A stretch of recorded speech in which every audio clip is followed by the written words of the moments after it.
अस्सलामुअलैकुम dear viewers, welcome back to my YouTube channel. उम्मीद करती हूँ कि आप लोग खैर खैरियत से होंगे। लास्ट लेक्चर में हम लोगों ने एक्सरसाइज 2.2 कंप्लीट कर ली थी, जिसमें हम लोगों ने जो है वो डिफरेंट कॉन्सेप्ट स्टडी किए थे। आज हम लोगों ने एक्सरसाइज 2.3 स्टार्ट करनी है, जिसमें मेन कॉन्सेप्ट हमारे पास होगा डिटर्मिनेंट का, कि डिटर्मिनेंट कैसे फाइंड करना है जब आपके पास 3x3 ऑर्डर का या फिर हायर ऑर्डर के मैट्रिसेस होंगे। 2x2 ऑर्डर का मैट्रिक्स का डिटर्मिनेंट फाइंड करना तो मैंने आपको 2.2 में सिखा दिया था। उसमें हम लोगों ने क्या करना होता था, सिंपल हमने क्रॉस मल्टीप्लिकेशन करनी होती थी एंट्रीज़ की। जबकि 3x3 ऑर्डर का मैट्रिक्स हो या हायर ऑर्डर के कोई भी मैट्रिक्स हो, तो उसका डिटर्मिनेंट फाइंड करने के लिए एक स्पेसिफिक रूल है, मेथड है, जो आप लोगों ने याद रखना है, जो मैं आप लोगों को इस वीडियो में सिखाने जा रही हूँ। तो चलिए स्टार्ट करते हैं। क्वेश्चन नंबर 1 है हमारे पास, evaluate the determinant of the following matrices. और इसमें जितने भी पार्ट्स हैं उन सब में 3x3 ऑर्डर का मैट्रिक्स है।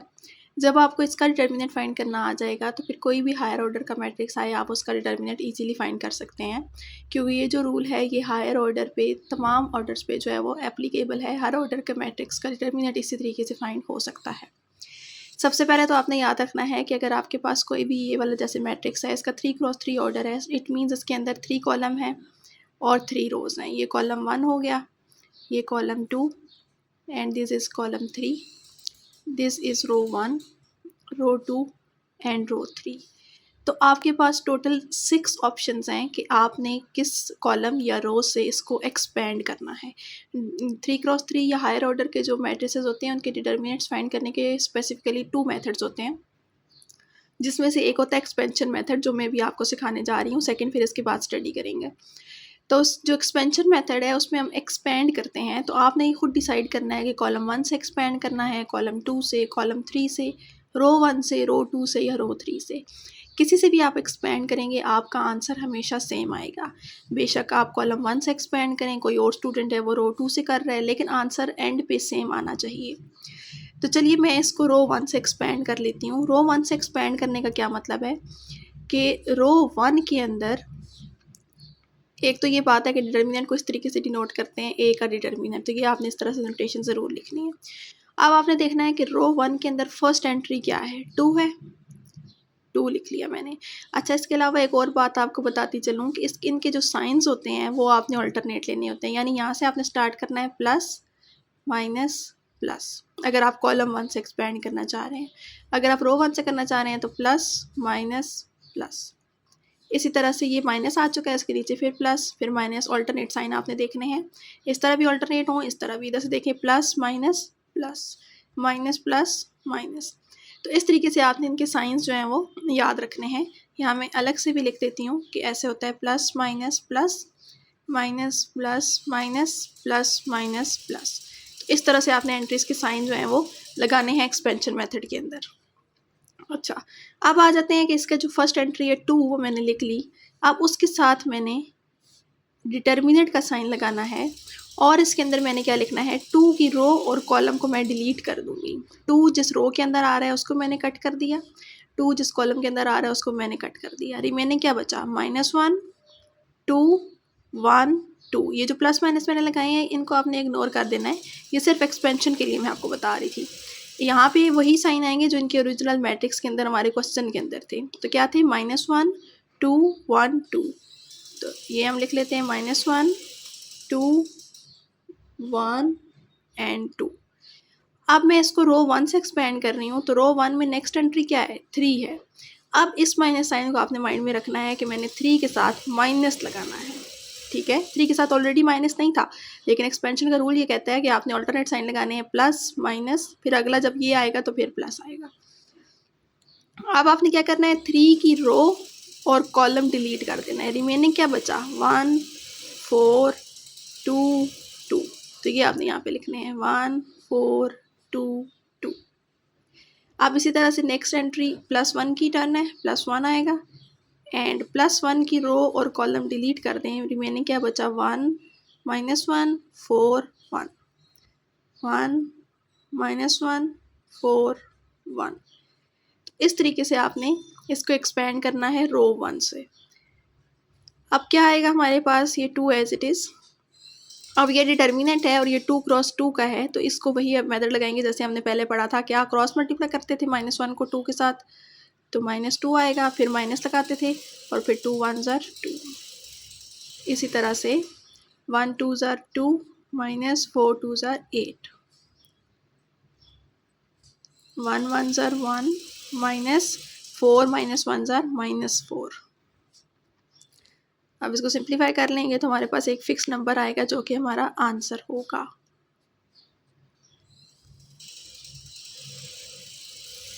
एंड 1 + 4 हो जाएगा विच इज़ 5, -8 + 18 + 5, तो आंसर आ जाएगा हमारे पास 15, जो कि इसका डिटर्मिनेंट है।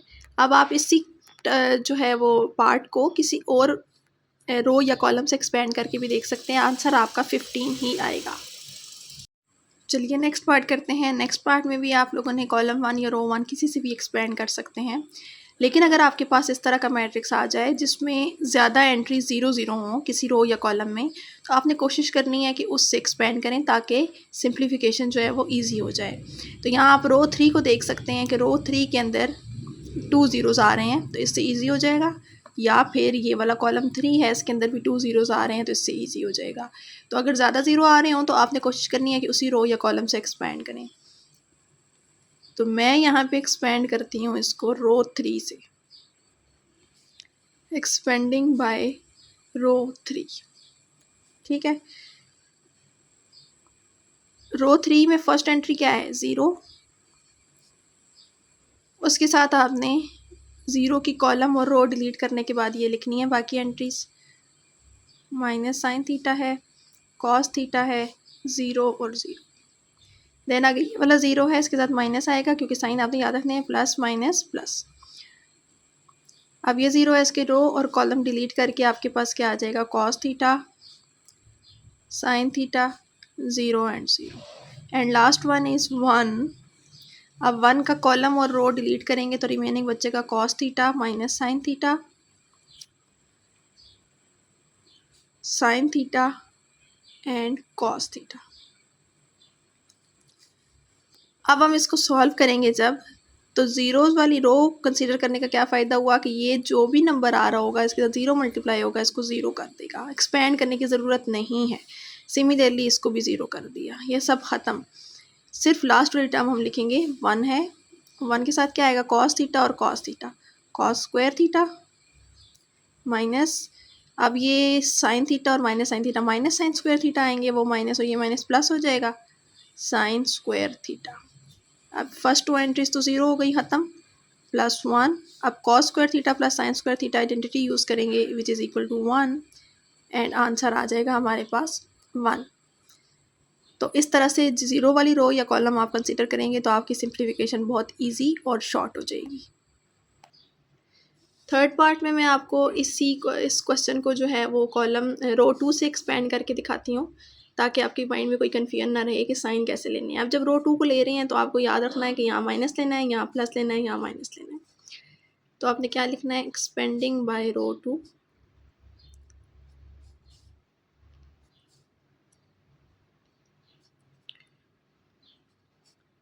अब फर्स्ट एंट्री क्या है 1, उसके साथ माइनस लेना है, -1। अब इसकी रो और कॉलम डिलीट कर देंगे, 3 1 -2 आयोटा एंड 2 आ जाएगा। देन +3 ये वाली लेना है।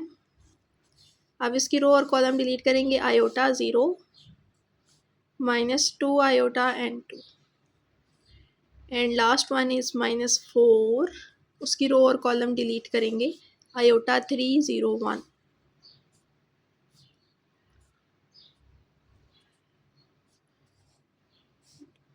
सिंप्लीफाई कर लेते हैं, यहाँ से हो जाएगा 3 2 ज़ार 6 माइनस, और 2 आयोटा को 1 से करेंगे 2 आयोटा ही आएगा, ये माइनस भी है तो +2 आयोटा हो जाएगा, +3 2 आयोटा।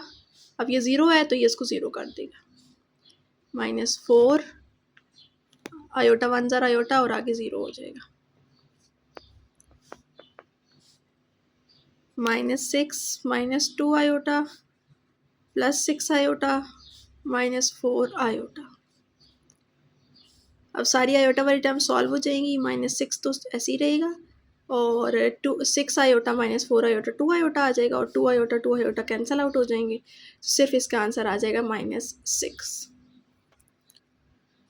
फोर्थ पार्ट का डिटर्मिनेंट भी ओपन कर लेते हैं। इसको मैं इसके अंदर 0 यहाँ पे आ रहा है, इट मीन्स मैं इसको कॉलम 1 से एक्सपेंड करूँगी, ठीक है, ताकि आपको कोई कन्फ्यूजन ना रहे। तो कॉलम 1 से करूँगी तो पहली एंट्री क्या है 2 + आयोटा, इसकी रो और कॉलम डिलीट कर दें, 2 1 1 6 आ जाएगा।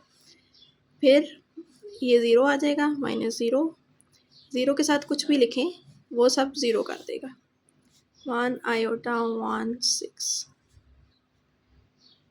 प्लस, अब यहाँ पे साइन ऐसे ही लेने थे ना, ये प्लस है, ये माइनस है, ये प्लस है।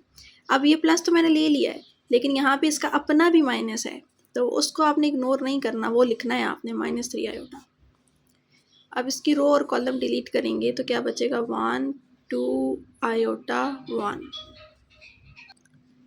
तो यहाँ मैंने इसको एक्सपेंड कर लिया है, 2 + आयोटा और ये 2 6 और 12 आ जाएगा, -1, ये तो 0 हो गई है पूरी term, -3 iota as it is, plus minus minus मैंने लिखा और उसके बाद 1 - 2 आयोटा। अब आगे करेंगे 12 - 1 11 हो जाएगा, 11 को 2 के साथ मल्टीप्लाई करेंगे 22 + 11 आयोटा, -3 आयोटा को 0 के साथ 1 के साथ करेंगे तो -3 iota, minus minus plus 6 iota square. Iota square की वैल्यू पुट कर लेते हैं, -1, तो ये -6 इसके साथ आ जाएगा, 22 - 6 और 11 आयोटा और 3 आयोटा माइनस होके बन जाएगा 8 आयोटा। अब ये हमारे पास रह जाएगा 16 प्लस 8 आयोटा। तो ये हमारा आंसर आ चुका है पार्ट नंबर 4 का। तो यहाँ पे हमारा जो है वो क्वेश्चन नंबर 1 कंप्लीट हो चुका है। अब क्वेश्चन नंबर 2 स्टार्ट करेंगे, लेकिन उससे पहले कुछ बेसिक कॉन्सेप्ट हैं जो मैं आपको बता देती हूँ, ताकि क्वेश्चन नंबर 2 सॉल्व करने में आसानी हो जाए। कुछ फार्मूलाज और कुछ कॉन्सेप्ट्स पढ़ लेते हैं। जी, तो हमारे पास न्यू कॉन्सेप्ट क्या है, minor and cofactor of a matrix. Minor क्या होता है मैट्रिक्स का और कोफैक्टर क्या होता है, ये दो नई टर्म्स हैं जिनसे इंट्रोड्यूस करवाना आपका ज़रूरी है, क्योंकि क्वेश्चन नंबर 2 में ये दोनों यूज़ हो रही हैं। तो सबसे पहले तो मैं एक मैट्रिक्स कंसीडर कर लेती हूँ 3x3 का। इसकी जनरल एंट्रीज इसी तरह से लिखते हैं, ये मैं आपको पहले बता चुकी हूँ, तो मैं वही लिख रही हूँ।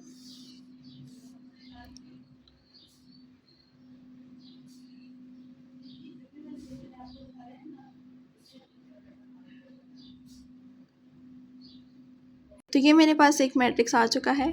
अब इसका मैं आपको माइनर और कोफैक्टर बताती हूँ क्या होता है। तो कोफैक्टर तो वही होगा जैसे आपके पास इसके अंदर जितनी एंट्रीज़ हैं उतने ही इसके कोफैक्टर्स होंगे, यानी इसकी कितनी एंट्रीज़ हैं, 9 है, तो इसके 9 कोफैक्टर्स होंगे।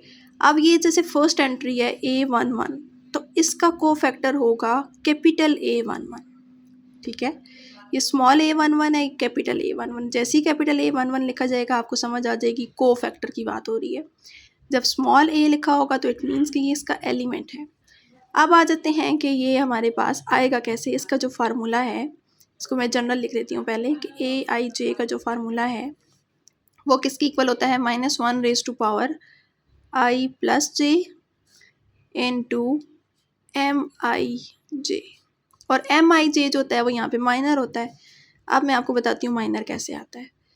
तो यहाँ पे तो आपको समझ आ गई होगी कि आई और जे की वही वैल्यू पुट करनी है जो कोफैक्टर हमने फाइंड करना होगा। सपोज़ मैंने जो है वो सेकंड इसका फाइंड करना है, तो मैं आई और जे की जगह 2 2 और यहाँ पे भी 2 2 पुट कर लूँगी, यहाँ पे भी M2 2 हो जाएगा। तो जो M2 2 होगा वो क्या होगा कि इसके अब जैसे कोफैक्टर फाइंड कर रही हूँ, तो इसका रो और कॉलम डिलीट करके जो रिमेनिंग आएगा वो क्या बचेगा। जैसे अगर मैं 2 2 कह रही हूँ ना स्पेसिफिक, तो मेरे पास जो बचेगा A11 यहाँ पे, A31, A13, A33, तो इसको हम कहेंगे कि ये क्या है, माइनर है। क्या कहेंगे हम इसको, ये माइनर ऑफ मैट्रिक्स है, ठीक है।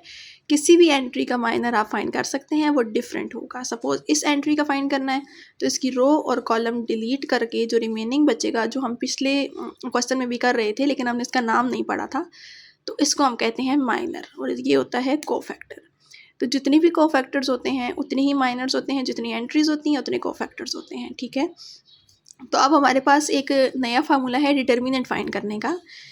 तो डिटर्मिनेंट हमारे पास कैसे फाइंड कर सकते हैं, अगर आपके पास कोई भी मैट्रिक्स है उसका डिटर्मिनेंट आपने फाइंड करना है, और सपोज़ मैं इसको रो 1 से फाइंड करना चाहती हूँ, रो 1 से। तो रो 1 की जो एंट्रीज़ हैं A11, A12, A13, उनके साथ हमने इनके कोफैक्टर्स को मल्टीप्लाई कर देना है।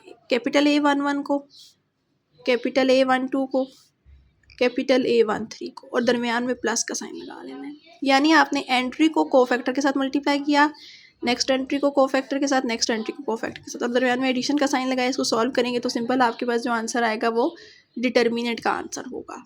इसी तरह आप किसी भी रो या कॉलम से एक्सपेंड कर सकते हैं, ये आपकी चॉइस है। तो जिससे भी आप करेंगे आपको उसके कोफैक्टर्स पहले फाइंड करने पड़ेंगे। तो चलिए क्वेश्चन नंबर 2 कर लेते हैं जी। तो हमारे पास क्वेश्चन नंबर 2 है, valuate the determinants of the following matrices using cofactor method. तो आपने क्या करना है, इसको कोफैक्टर मेथड से इसका डिटर्मिनेंट जो है वो सॉल्व करना है। जो फार्मूला मैंने भी आपको बताया है ये वाला फार्मूला हम यूज़ करेंगे। हम किसी भी रो या कॉलम के लिए इसको एक्सपेंड कर सकते हैं। तो सपोज़ मैं इसको रो 1 के लिए ही एक्सपेंड करती हूँ, तो मीन्स मुझे यही फार्मूला लिखना पड़ेगा।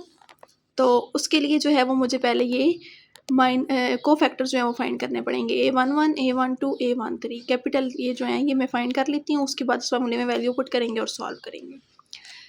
तो चलिए स्टार्ट करते हैं। हमारे पास आ जाएगा A11 किसके इक्वल होगा, -1 raise to power I plus j था, तो यहाँ पे क्या आ जाएगा 1 + 1, और इनटू माइनर में हमारे पास क्या आ जाएगा 1 1, इसको कट करके रिमेनिंग क्या बचा 5 1 1 0। अब इसको हम सॉल्व करेंगे। -1 का स्क्वायर हो गया +1, ये सिर्फ साइन यहाँ पे हमें बताएगा। अगर इवन पावर हो गई तो प्लस हो जाएगा, अगर ऑड हो गई तो माइनस हो जाएगा। तो ये तो प्लस हो गया। नेक्स्ट 5 0 ज़ार 0, -1 1 ज़ार 1, तो ये हमारे पास आ गया -1। इसी तरह से A12 फाइंड करेंगे, तो -1 रेज़ टू पावर 1 + 2 आ जाएगा। इस 2 है हमारे पास A12, इसकी रो और कॉलम कट करके 4 2 1 0। -1 का क्यूब है जो कि -1 देगा। नेक्स्ट 0 -2, तो -1 -2 मल्टीप्लाई होके +2 दे देंगे। इसी तरह से A13 है। A13 में हम लोग जो है वो यहाँ पे थर्ड वाली एंट्री यूज़ करेंगे 3 की जो है वो रो और कॉलम कट कर देंगे।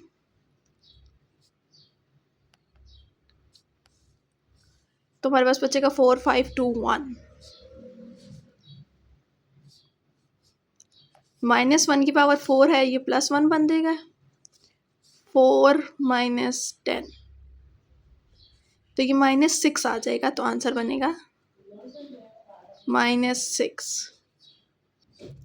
अब हम फार्मूला लगा लेते हैं। तो ये मैंने फार्मूला लिख लिया है। अब इसके अंदर हम सिंपल वैल्यूज़ पुट करेंगे। A11 हमारी एंट्री है, फर्स्ट रो की फर्स्ट एंट्री, जो उसका फर्स्ट कॉलम और फर्स्ट रो हो। जैसे यहाँ पे है 3, तो हम यहाँ पे लिखेंगे 3, उसके साथ मल्टीप्लाई होगा हमारे पास A11 जो आंसर आया है हमारा कोफैक्टर का -1, प्लस A12 हमारे पास क्या है यहाँ पे 2, एंड इसका आंसर भी हमारे पास 2 आया है।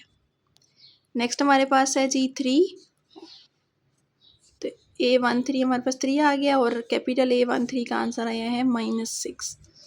तो ये हो जाएगा -3 + 4 -18, और ये हमारे पास सॉल्व होने के बाद आ जाएगा 4 -3 करेंगे तो +1 रह जाएगा, -18 + 1 करेंगे तो -17, इसका आंसर आ जाएगा। अब डिटर्मिनेंट के लिए यहाँ पे मेथड मेंशन था कि आपने कोफैक्टर यूज़ करने हैं, इसलिए हमने कोफैक्टर यूज़ किए।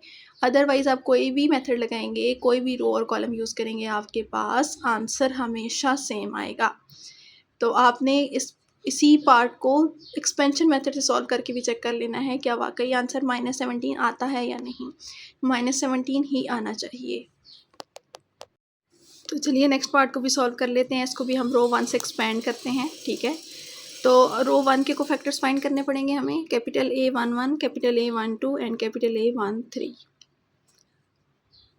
जी, तो ये हमने तीनों को फैक्टर्स फाइंड कर लिए हैं, -2, 10 एंड -1 इनका आंसर आया है। अब हम फार्मूला लगाएंगे और उसमें वैल्यूज़ पुट करेंगे। फार्मूला होता है हमारे पास A11 into capital A11 plus A12 capital A12 plus A13 into capital A13। तो ये मैंने वैल्यूज़ पुट कर ली हैं। अब इसको सॉल्व कर लेते हैं। -4 + 30 + 1, तो ये आपके पास आ जाएगा 30 - 4 करेंगे 26 + 1 27। तो इसका आंसर आ चुका है 27। नेक्स्ट हमारे पास थर्ड पार्ट है, इसको भी हम लोग रो 1 से एक्सपेंड कर लेते हैं। तो कैपिटल A11, कैपिटल A12 और कैपिटल A13 फाइंड कर लेते हैं।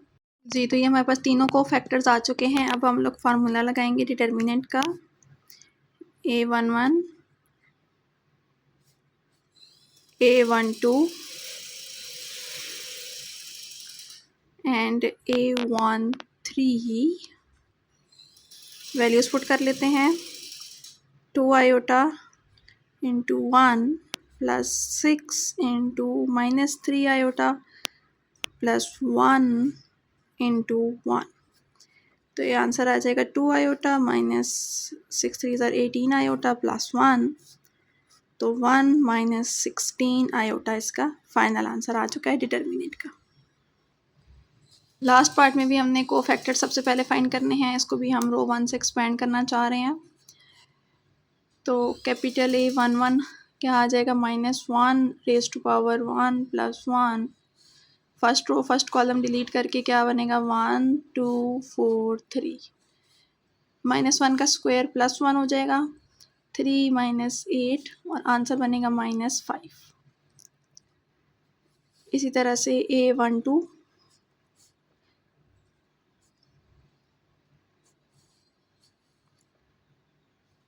फर्स्ट रो सेकंड कॉलम को डिलीट करेंगे तो बनेगा 3 0 4 एंड 3, और ये -1 का क्यूब है तो ये -1 बनेगा, 3 3 9 -0, तो आंसर बनेगा हमारा -9। A13 भी इसी तरह से आ जाएगा, -1 raise to power 1 plus 3। First row third column delete करने के बाद बचा है 3 0 1 एंड 2। -1 की पावर 4 है तो +1 हो जाएगा, 3 2 6 -0 और आंसर बनेगा 6। आप फार्मूला लगाएंगे, determinant of A is equal to A11 into capital A11 plus A12 to capital A12 A13 into capital A13, और वैल्यूज़ पुट करेंगे तो आएगा 1 minus iota -5, 2 into -9 and 1 plus iota into 6, -5 plus 5 iota -18 plus 6 plus 6 iota, -5 -18 -23 हो जाएगा, -23 उसमें 6 minus करेंगे तो आएगा -17, और 5 आयोटा प्लस 6 आयोटा हमारे पास हो जाएगा 11 आयोटा। और यहाँ तक जो है वो हमारा क्वेश्चन की कंप्लीट हो चुका है, क्वेश्चन नंबर 2। नेक्स्ट वीडियो में हम लोगों ने क्वेश्चन नंबर 3 से स्टार्ट करना है। यहाँ पे हम आज का लेक्चर एंड करते हैं। नेक्स्ट वीडियो में नेक्स्ट कॉन्सेप्ट स्टडी करेंगे। तब तक के लिए अपना बहुत ख्याल रखिएगा। चैनल पे नए हैं तो चैनल को सब्सक्राइब कर दें। वीडियो अच्छी लगी हो तो लाइक कर दीजिएगा। दुआ में याद रखिएगा। अब अल्लाह हाफिज़।